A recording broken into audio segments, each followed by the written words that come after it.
Hey, it's your friend Shiva, and I'm so happy that you're here. Welcome to the first ever episode of the Detox podcast. I'm so grateful to spend this time with you. And here, we'll take a moment to appreciate all of you for spending time for your own well being. Here, we are going candid over real life challenges with experts in the field. And in the end, we have a special segment called Ask Your Therapist, where they'll answer your questions which you have sent to us through our Instagram page. So stay with us till the very end. Well, बचपन में सबको बस जल्दी से बड़ा होना था. घर से दूर, दोस्तों के साथ, हर चीज़ की फ्रीडम विदाउट एनी रोक टोक. Sounds fun right? पर आज रात का खाना खुद बनाना है या बाहर से मंगाना है? लास्ट मंथ की ईएमआई अभी तक पे नहीं हुई है. करियर करियर का क्या हो रहा है? करियर पे ध्यान दें या फ्रेंडशिप पे? One thing we'll all agree upon is that adulting is not that easy. 25 तक तो हमारे सारे ड्रीम्स पूरे हो जाने थे, तभी तो हम खुश रह सकते थे. But according to Eleanor Roosevelt, happiness is not a goal. It's a byproduct of a life well lived.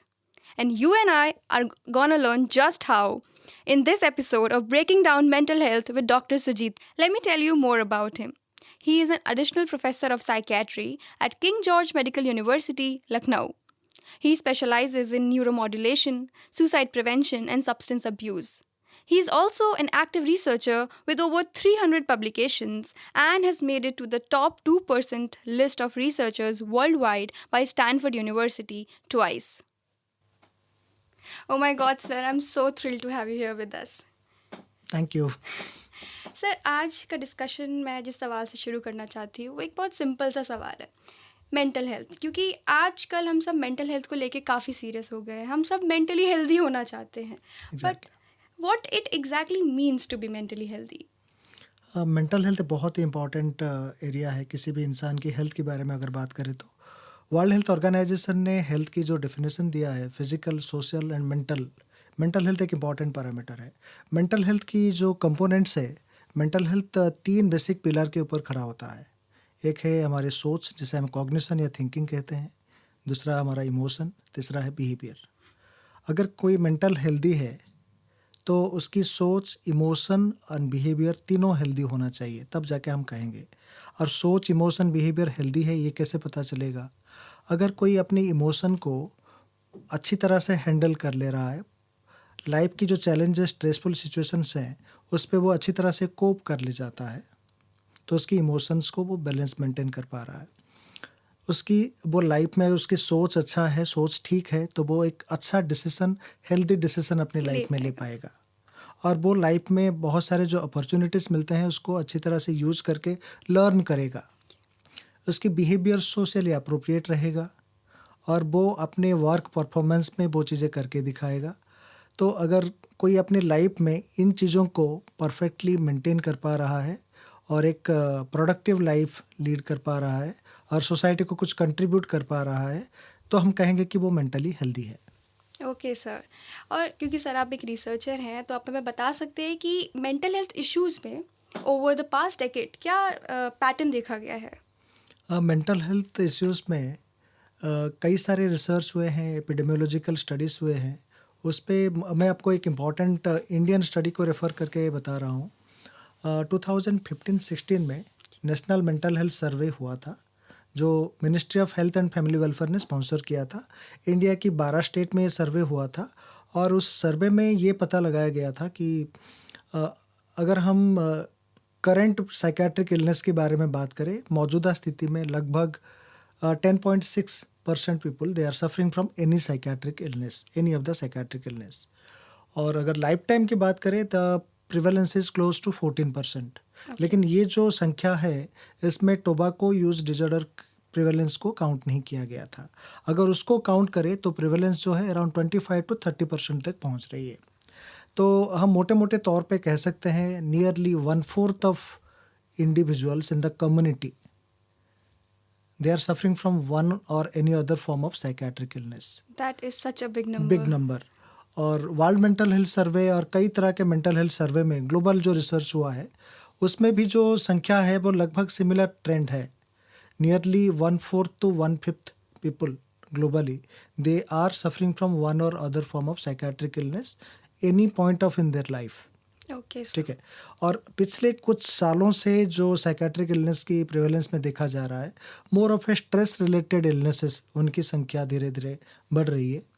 India की नेशनल क्राइम रिकॉर्ड्स ब्यूरो की डाटा के अनुसार सुसाइड की जो प्रेवलेंस है उसमें भी एक इंक्रीजिंग ट्रेंड मिल रही है पिछले 4-5 सालों जी। से। और पर्टिकुलरली हम लोग अगर रेगुलरली देखेंगे स्टूडेंट पॉपुलेशन, स्टूडेंट सुसाइड की रेट बहुत आजकल हम लोग सुनने को मिल रहा है। और एक नया तरह का चीज़ें जो हमें कोविड पैंडेमिक के बाद देखने को मिल रहा है वो है behavioural addiction. Oh behavioural addiction एक तरह का समस्या है when somebody is addicted to a unhealthy behaviour, okay उसे हम कहते हैं बिहेवियरल एडिक्शन। चाहे वो इंटरनेट एडिक्शन हो, चाहे वो इंटरनेट शॉपिंग एडिक्शन हो, गेमिंग एडिक्शन हो, इवन बहुत सारे अनहेल्दी ईटिंग बिहेवियर जो एडिक्शन में भी आते हैं, that is also considered as a behavioural addiction.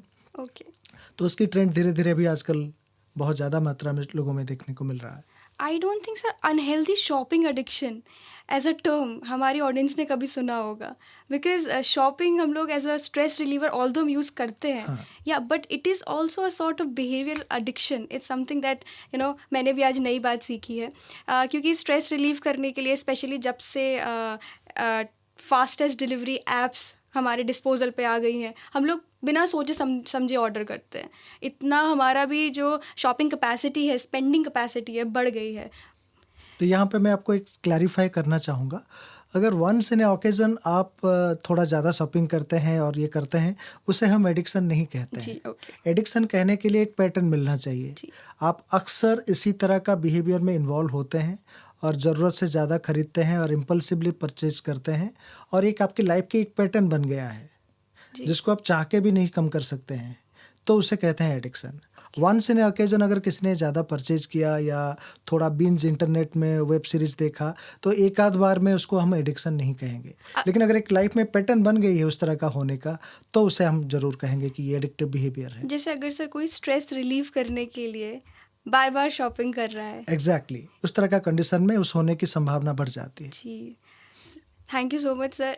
और सर ये जो आपने इतने पैटर्न्स बताए हैं, सुसाइड एंड मेंटल इश्यूज, इन सब में, तो what are the primary factors that are contributing to such an increase in mental health issues?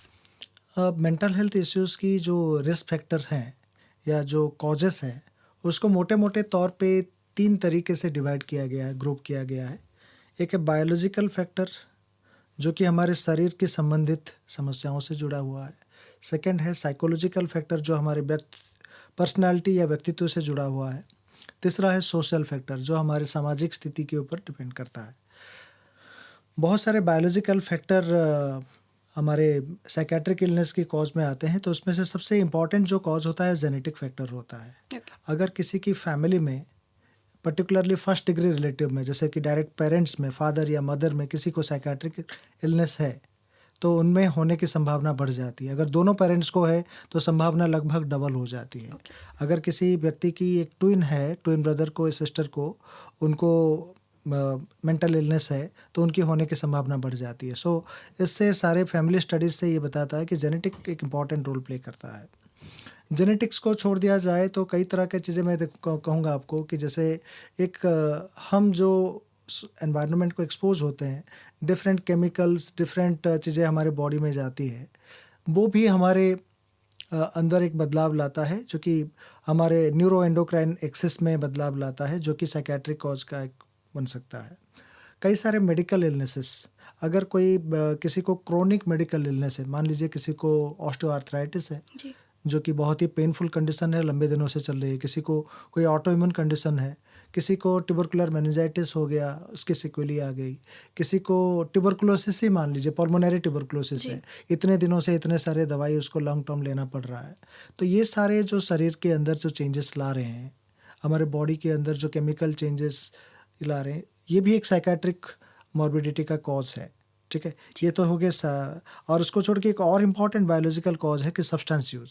अगर कोई नशा करता है, तो नशा करने के बाद हमारे शरीर के अंदर कई सारे चेंजेस होते हैं, चाहे वो अल्कोहल हो, स्मोकिंग हो, कैनाबिस हो, ओपियम हो और any other newer psychoactive substance हो, तो उससे हमारे शरीर के अंदर कई सारे केमिकल चेंजेस होते हैं जो कि साइकेट्रिक इलनेस का एक कॉज बन सकता है। पर्सनालिटी कॉजेस में मैं आपको कहूँगा, सोशल साइकोलॉजिकल कॉजेस में मैं आपको बताना चाहूँगा। अगर कोई व्यक्ति जो है उसके चाइल्डहुड में बहुत ट्रॉमाटिक लाइफ इवेंट कुछ हुआ है, बहुत ही एडवर्स लाइफ इवेंट हुआ है, जैसे कि उसके साथ हार्श पेरेंटिंग हुई है या उसके साथ कोई सेक्सुअल अब्यूज़ हुआ है, उसके साथ स्कूल में बुलिंग हुआ है, उसको लोगों ने, जैसे आजकल बहुत सारे बॉडी शेमिंग चल रही है। अभी हम लोगों ने रिसेंटली एक सर्वे किया था एडोलेसेंट स्कूल गर्ल्स में, बॉडी शेपिंग भी, बॉडी शेप को लेके जो शेमिंग है वो कैसा है। कोई लोग उस बॉडी की शेप को लेके कमेंट करते हैं, तुम देखने में ऐसे हो, तुम्हारे बॉडी, तुम मोटे हो, दुबले पतले हो, देयर सो मेनी कमेंट्स, जिसको लेके वो करते हैं कि अगर मेरे साथ ऐसा है तो लोग मेरे बारे में क्या सोचेंगे। तो उनकी अंदर एक बहुत सारे साइकोलॉजिकल इश्यूज आने लगते हैं जो कि एडोलेसेंट एज ग्रुप में बहुत ही कॉमन है। आपने देखा होगा अभी रिसेंटली बॉडी शेमिंग को लेके बहुत सारे मूवी में या एड्स वगैरह भी आते थे, उसको उन्होंने, लोगों ने पब्लिक फोरम में कंप्लेन करने के बाद उसको चेंज किया गया। उसका क्लासिक एग्जाम्पल है फेयर एंड लवली। ये कहा जाता था जिसका कलर जैसा है, बॉडी कलर, वो उसको एक्सेप्ट करने दो। आप क्यों कह रहे हो कि आप देखने में ऐसे हो इसलिए आपको ये लगाने से आप ऐसे हो जाओगे। इसका मतलब है एक पर्टिकुलर स्किन कलर को आप प्रमोट कर रहे हो, दूसरे को आप स्टिग्मेटाइज कर रहे हो। तो धीरे धीरे सोच में बदलाव आ रही है, उसकी एक मेंटल हेल्थ इम्पैक्ट है, इसलिए लोगों ने इसमें प्रयास करके कई सारे बदलाव लाए हैं। और सर ये टर्म्स हम लोग बहुत कैजुअली यूज़ कर देते हैं। एग्जैक्टली। मैं अभी आपको साइकोलॉजिकल कॉजेस बता रहा था, एक सोशल कॉजेस। सोसाइटी में भी बहुत सारे चेंजेस आ रहे हैं, जैसे कि सोसाइटी में 10 साल, 20 साल, 30 साल पहले लोगों के अंदर जो माइंडसेट था और अभी जो माइंडसेट है, लोगों के अंदर अभी हर कोई चाहता है कि जॉब करे, और पहले चाहते थे कि शादी होने के बाद हस्बैंड जॉब कर रहे हैं तो वाइफ घर को देखे संभाले, लेकिन आजकल नीड इतने हो गई है कि दोनों लोगों को जॉब करना ज़रूरी ये हो गया है। फिर बच्चों को लेके, पहले था बच्चे कोई भी स्ट्रीम में करके, पढ़ाई करके कोई भी जॉब मिल जाए, जॉब मिलना ज़रूरी है। लेकिन अभी ये हो गया है कि जॉब मिलना ज़रूरी खाली नहीं है, जॉब मिलना ज़रूरी है लेकिन प्रोफेशनल जॉब मिलना ज़रूरी है। लेकिन वो इसलिए इंजीनियरिंग, मेडिकल या इसी तरह का लाइन की तरफ ज़्यादा इंक्लाइन हो रहे हैं। तो कंपटीशन की जो लेवल है और जो प्रायोरिटी है वो चेंज होती जा रही है। तो एक बहुत ज़्यादा पीयर प्रेशर है, फैमिली को प्रेशर है कि बच्चे को अच्छा परफॉर्म कराना है, अच्छे स्कूल में एडमिशन कराना है, बच्चे के ऊपर प्रेशर है उसको अच्छे करके एक अच्छे जॉब में जाना है। तो एक बहुत सोसाइटी में कम्पिटिटिवनेस जो है वो बहुत ही ज़्यादा बढ़ गया है। और एक फ्रेंड्स के बीच में इन्फ्लुएंस होकर लोग एडिक्शन के भी शिकार हो रहे हैं, वो भी एक मेंटल हेल्थ इश्यूज का कॉज है। तो अभी रिसेंटली जो कोविड लॉकडाउन हुआ था, जो इतने सारे लोग सोशली आइसोलेटेड हो गए थे, कहीं इंटरेक्ट नहीं कर रहे थे, सोशल प्रेशर एक बिल्डअप हो रहा था, तो अपने फ्रस्ट्रेशन को और चीज़ों को वो कोप नहीं कर पा रहे थे। तो ये सारे बदलाव, उनके लाइफस्टाइल में बहुत सारे चेंजेस आ गया था। तो ये जो सोसाइटल चेंजेस था, ये भी एक मानसिक बीमारी का कॉज है। तो ब्रॉडली हम कहें कि biological, psychological, social causes mental illness को एट्रीब्यूट करते हैं, और वो टाइम के साथ चेंज होते हैं, तो टाइम के साथ मेंटल इलनेस की प्रिवेलेंस भी चेंज होती है। ओके सर, आपने जो अभी सोसाइटल स्ट्रक्चर की बात कही है, राइट, आजकल न्यूक्लियर फैमिलीज़ में रहना या फिर करियर के लिए घर से बाहर जाना, ये सब बहुत बढ़ चुका है। तो इसका क्या रोल होता है मेंटल हेल्थ पे? एग्जैक्टली देखिए, हम कोई बाहर जाता है, फैमिली से जाके अलग से इंडिपेंडेंटली रहता है और वहाँ पे तैयारी करता है, हमें देखना पड़ेगा कि वो तो प्रेशर में या दबाव में अपने नीड को पूरा करने के लिए जा रहा है।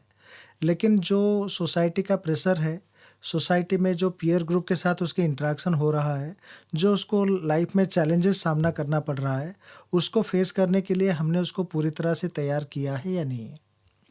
ज़्यादातर लोग फोकस करते हैं कि परफॉर्मेंस के ऊपर, पढ़ाई करें और कोई चीज़ों को करने के लिए बाहर भेजते हैं।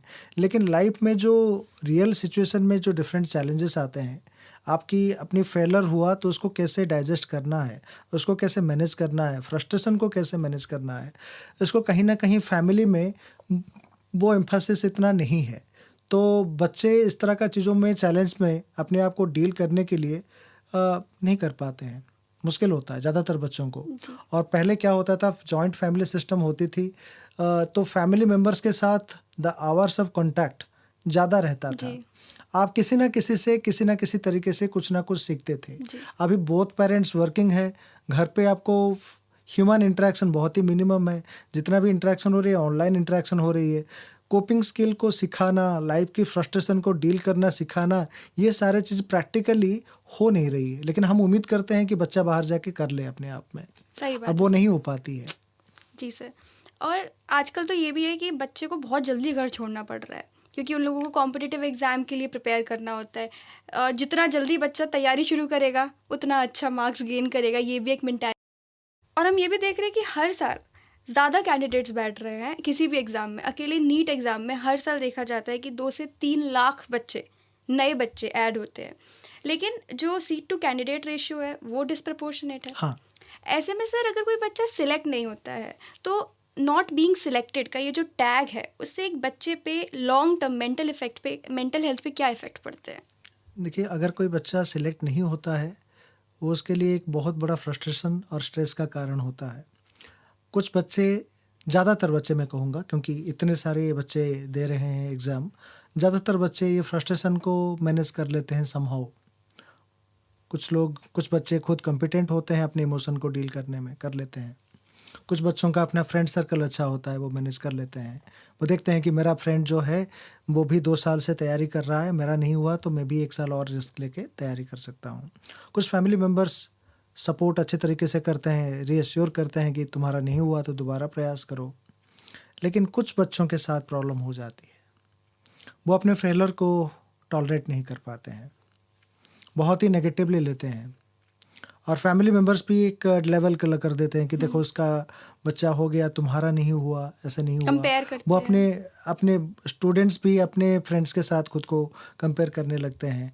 तो फिर जो है ना, वो अपने आप को बहुत ही ज़्यादा डिमोरलाइज फील करते हैं, और उस तरह का स्थिति में उनकी मेंटल हेल्थ बहुत ही एडवर्सली अफेक्टेड होता है। हम कई सारे बच्चों को ऐसे देखते हैं, रूटीन साइकेट्रिक क्लिनिक में आते हैं, जो कि एग्ज़ाम रिलेटेड प्रेशर को हैंडल नहीं कर पाते हैं, एग्ज़ाम रिलेटेड फेलियर को हैंडल नहीं कर पाते हैं। उनको बहुत एंग्जाइटी होता है। उन्हें कहा कि पिछली बार हमारा नहीं हुआ था, ये हमारे लिए लास्ट चांस है और इस बार हम दे रहे हैं, कहीं हमारा नहीं होगा तो क्या होगा, ये सोच के हमें बहुत घबराहट हो रही है, नींद नहीं आ रही है, तो प्रॉब्लम आ रही है। तो अपने आप से जो उम्मीदें हैं, और एक चीज़ है, ये उन तरह का बच्चों में ज़्यादा होता है जिन्होंने अपने पास कोई सेकंड अल्टरनेटिव नहीं रखा है। उन्होंने सिर्फ एक ही सोचा है कि मुझे मेडिकल लाइन में जाना है या इंजीनियरिंग लाइन में जाना है या इस लाइन में जाना है। उन्होंने उसकी अल्टरनेटिव नहीं रखा। उन्होंने सोचा है कि मेरा हो जाएगा। जी जब आपके पास कोई अल्टरनेटिव नहीं होता है और आप एक ही रास्ते पे चलते हो और वो चीज़ आपको नहीं मिलता है, तो फ्रस्ट्रेशन की अमाउंट जो है बहुत ज़्यादा होता है और वो कोप कर पाना मुश्किल होता है। जी सर। और ऐसा भी नहीं है कि सर कि सिलेक्ट नहीं हो रहे हैं तो आप लाइफ में आगे कुछ नहीं कर पाएंगे। एग्जैक्टली, लाइफ में बहुत सारे अपॉर्चुनिटीज़ है, बहुत सारे अल्टरनेटिव्स हैं जिसके बारे में हम अनजान हैं। जी सर। हमें एक्सप्लोर करना चाहिए और हर चीज़ में एक्सेल किया जा सकता है। जी सर। और ऐसा भी नहीं है सर कि सिलेक्शन के बाद लाइफ बहुत ब्यूटीफुल ही होती है, क्योंकि कॉलेज जाने के बाद, मनपसंद कॉलेज जाने के बाद भी college drop out rates, college suicide rates, ये सब बहुत ज़्यादा है। और this brings us to a rather important topic कि एक बच्चा जो सिलेक्शन पा लेता है फिर भी अगर ऐसा स्टेप कमिट कर रहा होता है तो क्या चल रहा होता है उस बच्चे के दिमाग में कि उसे ऐसे एक्सट्रीम स्टेप्स लेने पड़ जाते हैं? देखिए, सुसाइड, अभी हम आपने एक बहुत इंपॉर्टेंट चीज़ बताया कि सुसाइड की जो प्रेवलेंस है स्टूडेंट में भी होता है। स्टूडेंट जब हायर एजुकेशन परस्यू करते हैं उस लेवल पे भी होता है, हायर एजुकेशन पूरा करके जॉब करते हैं उस लेवल पे भी होता है। वो कभी भी हो सकता है। और जब भी होता है, जिस स्टेज में भी कोई भी व्यक्ति सुसाइड करने के लिए अटेम्प्ट करता है या सुसाइड की वजह से डेथ हो जाती है, तो सुसाइड से पहले उसकी मन में, मैं कहूँगा कि phase of helplessness, hopelessness, worthlessness, ये फीलिंग चल रही होती है। और ये फीलिंग कहाँ से आती है? ये फीलिंग आती है एक्सट्रीम डिग्री ऑफ फ्रस्ट्रेशन से। और एक्सट्रीम डिग्री ऑफ फ्रस्ट्रेशन कहाँ से आती है? जब आपने कुछ एक उम्मीद किया था और उस हिसाब से आप परफॉर्म नहीं कर पाए। जी आपने एक एक्सपेक्टेशन लेके चले थे, वो आपको मिल नहीं पाया उस हिसाब से, और ये बार बार होता है, तो फ्रस्ट्रेशन आता है। तो जहाँ पे कोई कम्पिटिटिव एग्ज़ाम लेके जाता है, कोई कोर्स में एंट्री करता है, कंपटीशन वहाँ ख़त्म नहीं होता है। वहाँ पे जितने भी लोग एंट्री किए हैं, सारे लोगों ने कॉम्पिटिटिव एग्ज़ाम दे के ही किया है। और देने के जो आगे का सफ़र जो है, उनके बीच में फिर कॉम्पिटिशन शुरू होती है। और इस लेवल का जो कॉम्पिटिशन है ना, ये एक हायर लेवल का कॉम्पिटिशन है। क्योंकि जो आम लोग बच्चों के साथ कॉम्पिटिशन हो रहा था, जो कॉम्पिटिशन में रह गए पीछे, वो तो पीछे रह गए। अभी जो आगे आए हैं, जिनकी स्किल्स थोड़ा ज़्यादा है, वही सिलेक्ट होके आए हैं। अब उनके बीच में जो कॉम्पिटिशन हो रही है ना, तो ये लीग मैच नहीं है, ये क्वार्टर फाइनल, सेमीफाइनल चल रहा है, ठीक है। तो यहाँ की कॉम्पिटिशन और थोड़ा ज़्यादा है। यहाँ से आप रियल लाइफ में जाते हो, जहाँ पे चीज़ों के साथ डील करते हो ना, वहाँ की कॉम्पिटिशन और एक लेवल ज़्यादा है। तो उस हिसाब से फ्रस्ट्रेशन होगा, फेलर होगा, इसके लिए आपने अपने आप को तैयार किया है क्या? अगर आपने नहीं किया है, तो फिर चैलेंजेस लाइफ में आएगी। जी सर, तो जो बच्चे इस प्रॉब्लम से अभी गो थ्रू कर रहे हैं, जो अपने आप को शायद इतना अडेप्ट नहीं कर पाए हैं, आप उनको क्या सजेशन देना चाहेंगे? देखिए, स्टूडेंट्स को मैं ये सजेशन देना चाहूँगा कि अ, अपने अचीवमेंट या आपने जो भी चीज़ें कर रहे हैं, that is just a part of life. और लाइफ वहाँ पे ख़त्म नहीं हो जाती है अगर आप एक जगह चीज़ों को हासिल नहीं कर पाते हो। अगर आप अपने आप को एक जगह पे कोई चीज़ को सक्सेसफुल होके हासिल कर लिए, इसका मतलब नहीं है कि आप बहुत सक्सेसफुल हो। लाइफ में फ्रस्ट्रेशन आ सकता है। कोई एक दूसरा व्यक्ति है जो एक एग्ज़ाम क्रॉस कर गया, इसका मतलब नहीं है कि आगे की एग्ज़ाम को वो क्रॉस कर जाएगा। वहाँ पे भी स्ट्रगल आएगी। बहुत सारे लोगों के साथ ऐसे होता है। तो लाइफ में हमेशा अपने ऑप्शंस को ओपन रखें।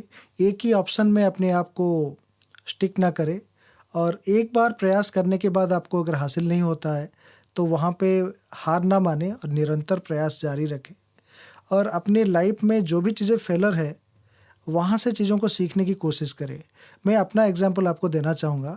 मैं जब मेडिकल की पीजी की तैयारी कर रहा था, मेरे एमबीबीएस में जो परफॉर्मेंस के बाद पीजी के बीच में मुझे लगभग 15 से 20 एग्ज़ाम देने पड़े थे, एंट्रेंस। ओके। उस समय एम्स एग्ज़ाम अलग होती थी, पीजीआई की अलग होती जी। थी, निमांस की एग्ज़ाम अलग होती थी, स्टेट की एग्ज़ाम अलग होती थी।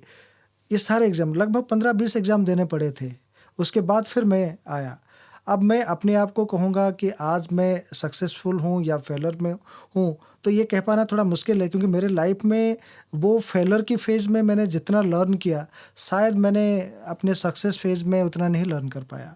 फेलियर से जो आपको लर्निंग पॉइंट मिलती है, उसको ज़रूर सीखिए और उसको अपने लाइफ में इम्प्लाई करने की कोशिश करिएगा। स्ट्रेस होगा, स्ट्रेस को मैनेज करना सीखिए, पॉजिटिव लाइफ़स्टाइल फ़ॉलो करिए, हेल्दी लाइफ़स्टाइल फ़ॉलो करिए। और बहुत बार एग्ज़ाम के समय पे आप सोचते हो कि मैं ज़्यादा पढ़ लूँगा, देर रात तक जग के पढ़ लूँगा तो मेरा परफ़ॉर्मेंस अच्छा हो जाएगा। ये दुनिया का सबसे बड़ा मिथ है, ऐसा नहीं है।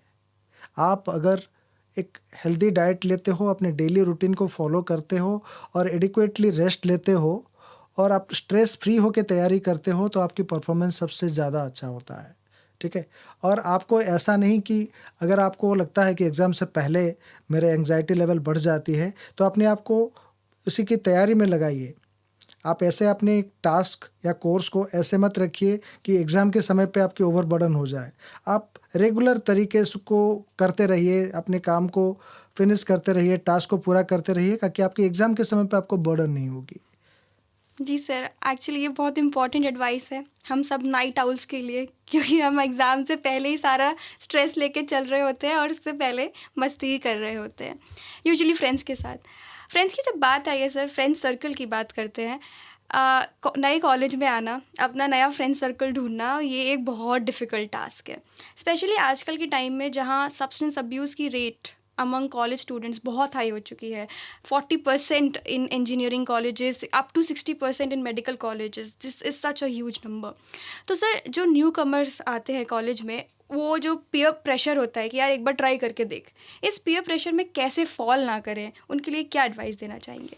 अ, बहुत सारे लोगों के मन में जो ये पीयर प्रेशर में फ़ॉल करते हैं, ये वो बच्चे हैं जो कि थोड़ा एंग्ज़ियस हैं और थोड़ा अपने आप को, वो ज़्यादा रेज़िलिएंट नहीं है, वो प्रेशर में ज़्यादा दबाव में आ जाते हैं। वो अपने आप को रेज़िस्ट नहीं करते हैं, किसी ने कोई फ़ोर्स किया तो मना नहीं कर पाते हैं। It is important to learn to say no. आपका लिमिट आपको समझना चाहिए और नो कहना सीखना चाहिए। हो सकता है इससे किसी को बुरा लगेगा, लेकिन it is important also to say no in a more polite, in a assertive way, not in a aggressive way. ठीक है, अगर आप असर्टिव वे में आप नो कहेंगे तो नो का एक डेफिनेट मीनिंग है, no means no, it does not require any explanation. आपका मन नहीं है, आप नहीं चाह रहे हो, उसी बात को स्टिक करें। ठीक है, जहाँ पे आप एक एडिक्शन रिलेटेड दोस्ती ही आपको निभानी है, यू कैन एकम्पनी द फ्रेंड। कोई ज़रूरी नहीं है कि आप उसके साथ एडिक्शन में शामिल हो जाए, अल्कोहल कंजप्शन में शामिल हो जाए। ठीक है, यू कैन बी, अगर आपको लगता है दोस्ती मेंटेन करनी है, you can be A part of that friendship circle without being involve in addiction. ठीक है, और आपको अवेयरनेस ये भी होना बहुत ज़रूरी है। बहुत सारे लोगों को जानकारी ही नहीं है।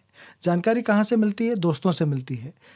दोस्त कहते हैं कि अल्कोहल या स्मोकिंग लेने से अच्छा लगता है, अलर्टनेस बढ़ती है, ये करती है। वो क्या है, दोस्तों की नॉलेज और दोस्तों की इन्फॉर्मेशन से बायस होते हैं, rather than seeking true and authentic information from reliable sources. Exactly sir. तो आप अगर अवेयर हो कि इससे हो सकता है अलर्टनेस बढ़े, but it is not going to help you in long way, it is not going to be beneficial for your own health, तो आपको वहाँ पे रजिस्ट करना होगा। It is gonna do more harm than Exactly. Good.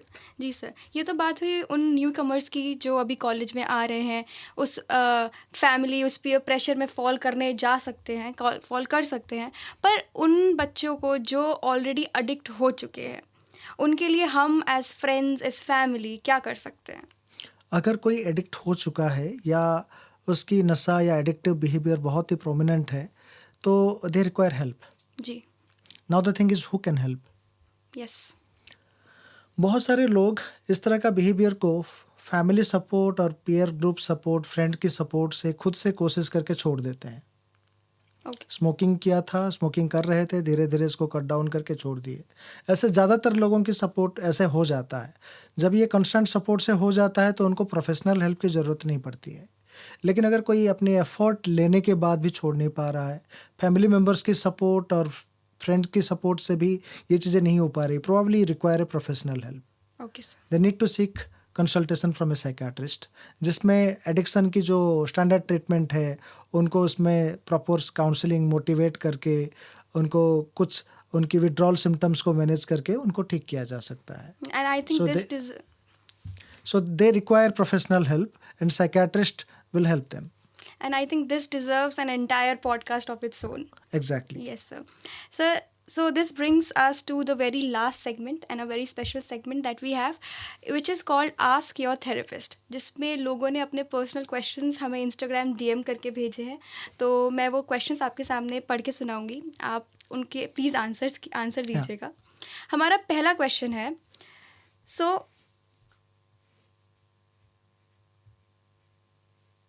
हमारा पहला question है, I constantly need a background music और sound to go about my day, is that a problem? देखिए, बहुत सारे लोगों की एक प्रेफरेंस रहता है कि वो म्यूज़िक लगा के इधर बैकग्राउंड में अपने लगा के सुनते हैं और पढ़ाई करते हैं, या ईयरफोन में लगा के पढ़ाई करते हैं। अगर ये आपकी परफॉर्मेंस को बेहतर करता है, इससे आपको कोई डिस्ट्रैक्शन नहीं होता है, आपको कोई प्रॉब्लम नहीं होती है, then fairly you can do. It's a healthy way of doing it. अगर ये आपकी परफॉर्मेंस को, हर चीज़ को कोई इफेक्ट नहीं करता है, देन इट्स फेयरली एक्सेप्टेबल, आप कर सकते हो उसको। Okay, sir. I hope whoever asked this question got their answer. Coming to the second question, being a man के चक्कर में फीलिंग सप्रेस करी है, अब एक्सप्रेस कैसे करूँ टू रिलीव स्ट्रेस? अब पुराना डायलॉग मुझे याद आ रहा है कि मर्द को दर्द नहीं होता है। होता है, दर्द होता है, बिल्कुल होता है। ये बहुत सारे सोसाइटी की जो नॉर्म्स है ना कि एक पर्टिकुलर जेंडर के लोगों को, पर्टिकुलर लोगों को ऐसे बिहेव करना है, वैसे बिहेव करना है, लड़की है तो उनको ऐसे बिहेव करना है। नहीं, we are all human beings. ठीक है, आपको अपने पेन है, अपने फीलिंग है, उसको एक्सप्रेस ज़रूर करें। और अगर आपको लगता है कि you are feeling like crying, it is better to cry. रोना कोई कमजोरी की निशानी नहीं है। जी सर। कोई भी रो सकता है, किसी को भी पेन हो सकता है। ठीक है, अब मैं एग्जांपल दूं तो भगवान राम सीता जी की जाने के बाद रोए थे जंगल में, तो क्या वो कमज़ोर हो गए?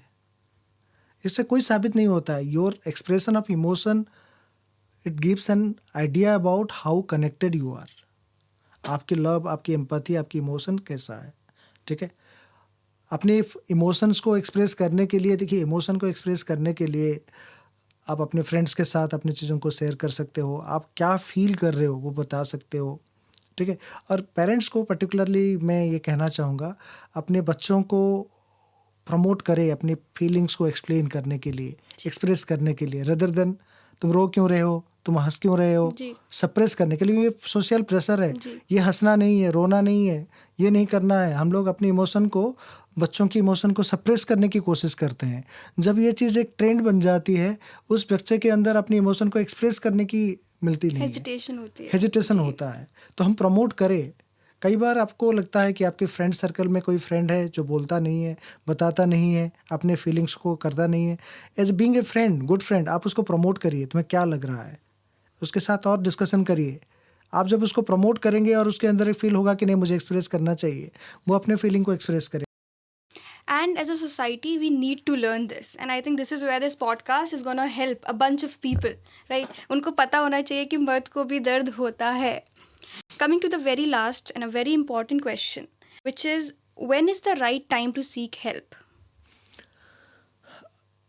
हेल्प सीख करने के लिए जब आपको मेंटल हेल्थ कंप्रोमाइज़ हो रही है, when you are not feeling comfortable, you are feeling disturbed, आपकी लाइफस्टाइल गड़बड़ हो रही है, आप एक साइकोलॉजिकल अपसेट सा फील कर रहे हो, और आप अपनी जो डिस्ट्रेस है, अपनी प्रॉब्लम है, उसको खुद से हैंडल नहीं कर पा रहे हो, जी प्रॉब्ली विल रिक्वायर हेल्प। हो सकता है वो प्रोफेशनल हेल्प ना हो, जी वो फैमिली की हेल्प हो, फ्रेंड की हेल्प हो, जो आपको थोड़ा सुन ले, आपको थोड़ा रीएश्योर कर ले, आपको थोड़ा समझा दे, आपके साथ थोड़ा टाइम स्पेंड करे, तो वो चीज़ें सॉर्ट आउट हो जाए। ज़्यादातर जी प्रॉब्लम हमारी लाइफ की जो है, वो छोटी मोटी प्रॉब्लम ही होते हैं, जी जिसको कोई किसी को कह देने से नाराज़गी चली जाती है, गुस्सा ख़त्म हो जाता है। कोई सुन लेता है तो लगा कि चलो मेरी बात तो किसने सुन लिया, वो हल्का महसूस करते हैं। तो ज़्यादातर जो छोटी मोटी प्रॉब्लम है ना, किसी के साथ शेयर करने से, बोलने से, सुनने से ख़त्म हो जाती है। लेकिन इसके बाद भी अगर चीज़ें परसिस्ट करता है, लंबी देर तक रहता है, probably you will require a professional help. जी और प्रोफेशनल हेल्प साइकेट्री के लिए कौन मिल सकता है? वो एक साइकेट्रिस्ट हो सकता है, जी वो एक साइकोलॉजिस्ट हो सकता है, जी कोई काउंसलर हो सकता है। वो आपको एक स्ट्रक्चर्ड वे में अपने लाइफ की प्रॉब्लम को, स्ट्रेस को कैसे डील करना है वो बताते हैं। कई सारे समस्याएं ऐसे होती है कि जो थोड़ा गंभीर होती है, सिर्फ काउंसलिंग के जरिए उसका हल नहीं किया जा सकता। जी उस तरह का स्थिति में हो सकता है कुछ दिनों के लिए दवाई की ज़रूरत पड़ जी सकती है, बट प्रोफेशनल हेल्प लेने के बाद ही वो पता चलेगा कि काउंसलिंग के जरिए वो ठीक हो सकता है, दवाई की ज़रूरत है, या दोनों चीज़ की ज़रूरत है। Thank you so much, sir, for most welcome. Thank you so much for inviting me. yes, sir. Thank you so much for being with us here today and for such valuable insights. Thank you so much. This episode is presented to you in collaboration with KGMU Gunj and Indian Medicos for Change. If you liked our podcast, subscribe to our channel. You can also hear us on Spotify and share it with your friends and family, because you never know who needed to hear this today. If you have your own questions, you can share them with us on our Instagram page. Till then, take care, be kind to yourself, and remember, seeking for help is a sign of strength, not of weakness. This is Shiva Gupta signing off until we meet again.